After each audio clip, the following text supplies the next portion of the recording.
Hello and welcome to another episode of Just in Time Worlds. Today I'm going to interview Kathleen, who's an anthropologist. So if you would take it away and introduce yourself. Sure. So my name is Kathleen. I have a PhD in cultural anthropology from the University of Edinburgh. Got to live in Scotland for a few years to do that, which was pretty cool. I did my fieldwork in Syria, in Damascus, before it was kind of the mess that it is now, unfortunately. I've lived around the world. I've traveled around the world. I am a gamer at heart. I've been playing role-playing games since I was, I think, 11. And in building worlds that are sort of complex and interesting and realistic is a deep, deep passion of mine. Something I'm always very happy to talk about. I'm also part of a team called Worlds Unending. You can see behind me. We are 5 friends who are all gamers, and there's me and a bunch of software engineers. And we sort of decided that we have these deep, rich worlds, and we all have this shared love of rich worlds. And we kind of wanted a place to be able to really capture all of those details and make them useful in gaming in a way that's a little more organic and a little more user-friendly than some of the other ones that exist. Basically, none of those there are plenty of ways to do this, from pen and paper to Google Docs to whatever, but there's never been a solution that we really, really liked. So we decided we're building our own. So it's very much going to be about like how you can just on the fly be world building while you're playing a game, how you can world build in advance and use that, how you can keep track of all of those different details of a world in a way that's a little bit more kind of organic and really takes advantage of a lot of the technologies that are kind of emerging, like natural language processing and all that kind of cool stuff. So we're just coming on our initial phases of user testing, and hopefully we'll have some beta tests out soon. But yeah, it's really all about our love for gaming and our love for world building, and that's what I am excited to talk about today. Cool. So links to Worlds Unending and everything else down below in the description. Okay, so you said PhD in anthropology.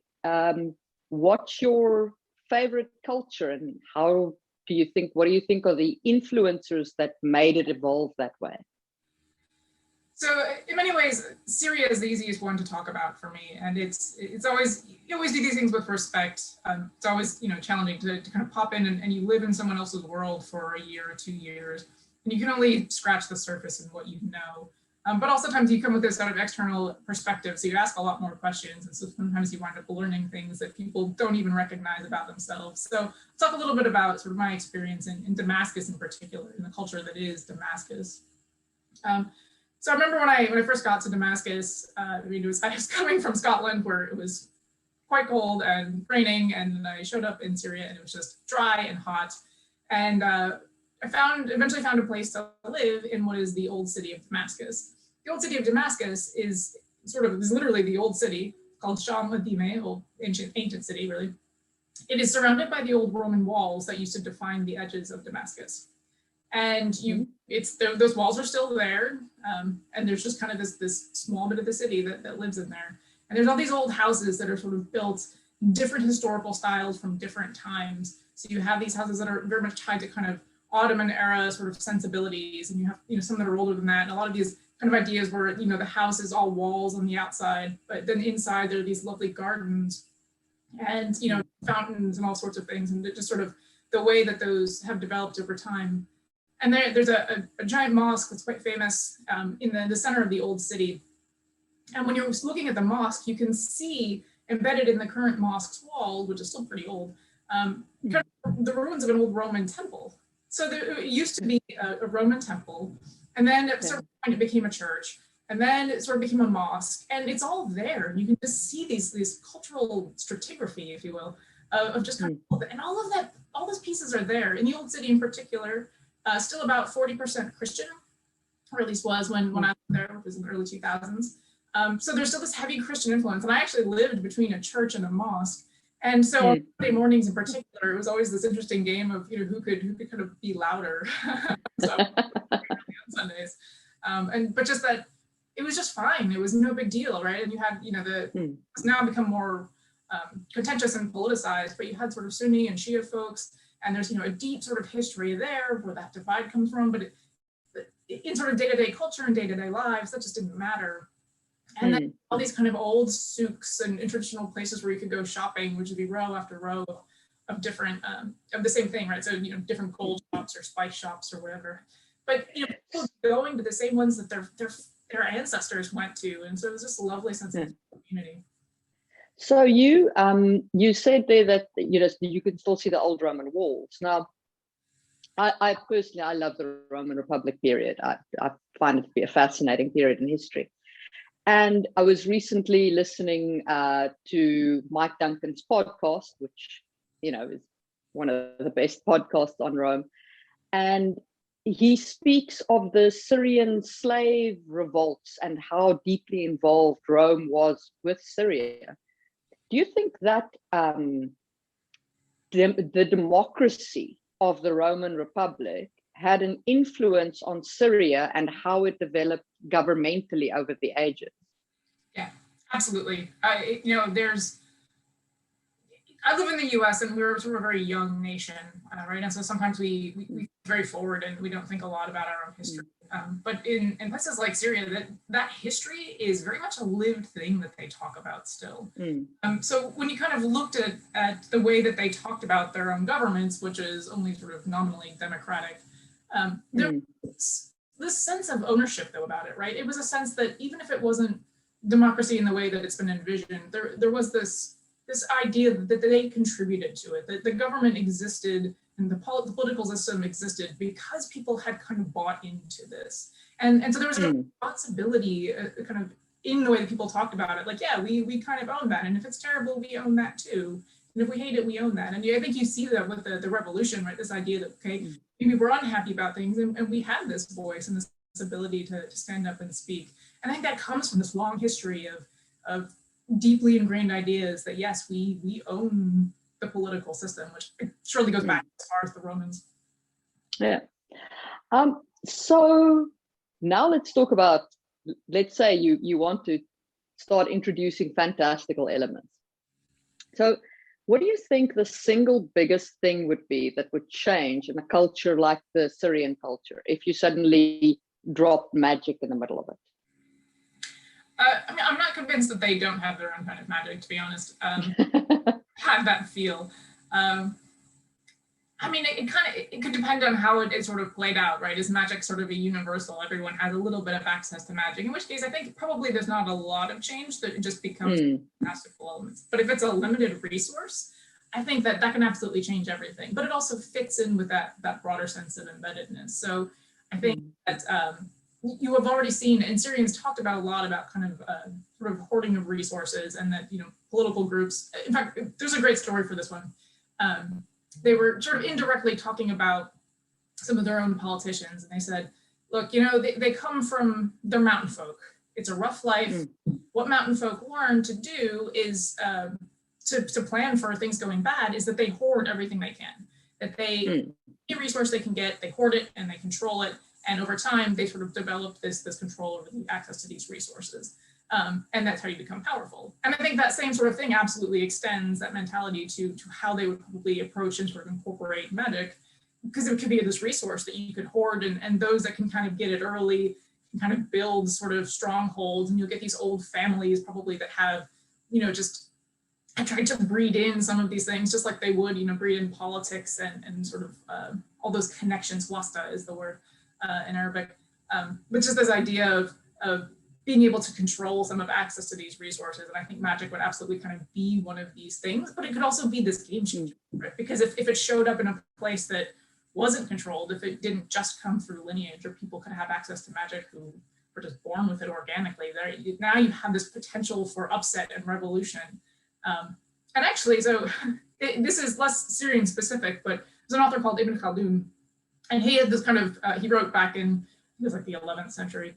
And he wrote back and he talked about like every 3 generations in Arabic cultures, and this was sort of his, there's an overthrow. Basically, you have this kind of strong tribal group comes in and they lead, and then the next generation is a little bit less strong. And by the 3rd generation, it's pretty weak. And then it sort of sets up the stage for overthrow. I can see magic absolutely, like speeding up that process, or, kind of, distributing and sort of evening out sometimes where the power actually is. And so kind of, part of this dynamic of change and changing governments and things like that. Okay. And I guess what do you think would be the effect of magic on the development of kind of women? I mean, the Arab world especially brings women to the forefront, being culturally what it is. Do you think it would change the position of women in? It might depend on when it was dropped. Right, I could see this being kind of another, or when or how, right, how that sort of winds up being gendered. And if it's something that was kind of deeply historical, then I could see that, you know, changing those dynamics, because there's a sort of a power balance that changes in there. But it could be similar, you could be similar kind of control. In some ways, gender could become not about your biological gender or biological sex, where, you know, where it's often framed now, but it could become more about, there could be a gender around your ability to use magic, right? And people are kind of trying to control and sort of limit the sort of exposure to and sort of different angles to like have that and kind of bodies around the body magic, as it were. So you might get a whole new kind of gender and what that might mean. So I think it can have some interesting impacts for where gender sort of divisions lie now, because it's an equalizer. If I can hit you with a fireball from far away, like, that makes me more dangerous perhaps, but also makes, you know, I'm also more dangerous, and that has lots of different dynamics to it. So I'm reminded of Seven Seas role-playing game. I don't know if you ever played that, but there were women in there who had the ability to manipulate the fates. They were called fate witches. And in their culture, anybody born with this ability was automatically kept as ignorant as possible in order to control them, because of the fear generated by that kind of level of magic, as it were. So, which brings me to a question around resource ownership. Like, I know that slavery is obviously a difficult topic in the United States, but if we look back at the Bronze Age and that kind of, and the classical era, the Roman Republic and so on, ownership of people owning themselves and their own resources was definitely not guaranteed. So I wonder sometimes whether realistically, whether magic wouldn't have ended up in control of the government or the temples. Yeah, I mean, I could see that going both ways, right? I could see that people attempting to own the resource that is people who can use magic, or people who have magic, you know, kind of getting in control and saying that it is a kind of power, and if they have a certain kind of agency and they can establish that absolutely, right? You could see, you know, people are motivated by different kinds of things, and there are people who are motivated by power, and, you know, and even those that are with the best of intents could easily become very autocratic, and you could see sort of mageocracies and things like that, and then it becoming a religion, absolutely, this the kind of worship of it in a sense, and people are with it. So I was wondering the other day what level of impact it would have if you had a reliable test of paternity early on. Because I personally feel that the way in which women became property has more to do with our inheritance cycle than women being inherently weaker or stronger than men, because you know who a person's mother is, but until recently knowing who their father was, not so easy. So yeah, what do you think? Well, I think, I mean, it is fascinating if you look at the range of different kinds of cultures that have existed, and you do get kinship systems where, you know, ones that are either centered around women or centered around inheritance centers around sort of and siblings. So there are, you know, some where that it's actually my brother is financially responsible for my children, and my children will inherit my brother. My brother might have children that he has affectionate relationships with, but there's no actual responsibility or it's based in that. And so there's a lot more freedom than for women in those kinds of societies, and historically has been, because it doesn't matter, right? That kind of control over the body and that inheritance that comes from that doesn't matter. You know, and you could see, I like playing with the ideas of okay, well, what does a system look like if you really do say it takes a village to raise a child, and every child belongs to the entire village, and it doesn't matter who actual paternity is, because that's not, we don't actually think about ownership of resources that way. And what does that do for balancing things out? And where might you see other kinds of things that would take the place? Because there's always stratification in society. We just do that quite naturally, but it doesn't always have to be about your ability to reproduce and what what that do in a world. Yeah. It was the Celtic.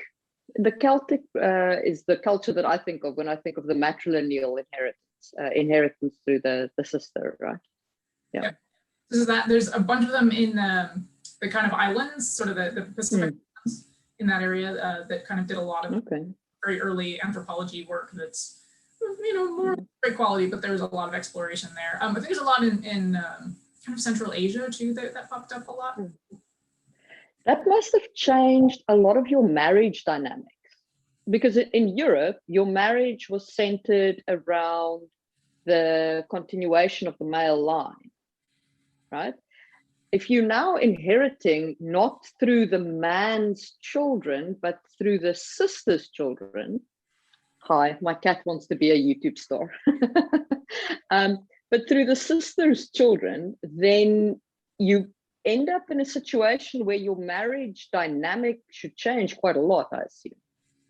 Absolutely, and does it even need to exist, right? So much of what we think about in terms of monogamy and, sort of is all sort of centered around that idea of kind of ownership and transfer of resources and of people sometimes in different terms, but often that same thing. So yeah, what happens if you don't need any of that? Or what happens if you, so I have a culture that I'm working on right now that in the higher levels of society, inheritance absolutely matters, and your position in society matters, and all of that's determined by your family. And you can inherit equally through a male or a female line, it doesn't matter.